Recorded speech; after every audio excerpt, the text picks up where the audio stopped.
Good morning everyone, ঘরকোনা Sayantani ব্লগে তোমাদের স্বাগত। আশা করি তোমরা সকলেই ভালো আছো, সুস্থ আছো, আমিও ভালো আছি।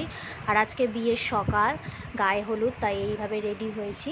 আর এই দেখো এসে পৌঁছালাম, অনেক বৃষ্টি হচ্ছিল সেদিনকে, অনেক দেরি হয়েছে আসতে। তো আসার পর দেখছি গায়ে হলুদ হচ্ছে মামার, এই হচ্ছে বর মানে আমার মামা শ্বশুর, আর চারিপাশে হচ্ছে সব আমার মামিরা আর আমার শাশুড়ি সব বসে আছে, গায়ে হলুদ হচ্ছে। তো প্রথম দিন গিয়ে তো বেশ মজাই লাগলো। আর এরপর আমিও এদের কাজগুলো করলাম। তো এখনই এসছি বলে আমি আগে ভিডিওগুলো করে নিচ্ছিলাম, আর তারপরের কাজগুলো আমি ওদের হাতে হাতে করছিলাম।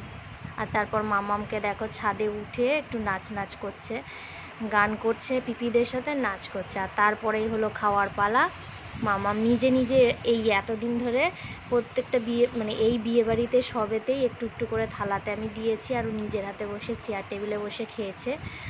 হয়তো সবটা খেতে পারিনি, ও যেটুকু পেরেছে খেয়েছে, আর বাকিটা আমি খাইয়ে দিয়েছি। ও তো খুব মজাই পেয়েছে সবার সাথে বসে খেতে, আমারও খুব ভালো লেগেছে। আর এইবার চলে এলো দুপুরের খাবারে।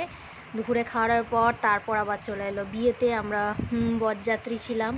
এইখানে হবে বিয়ে, আর ওই যে আমার মামি শাশুড়ি মানে নতুন মামি বসে আছে ওখানে।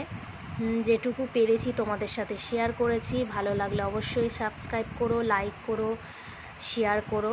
আর দেখো মামাম ড্রেসটা পরেছে, এই ড্রেসটা দিয়েছে ওর মামা।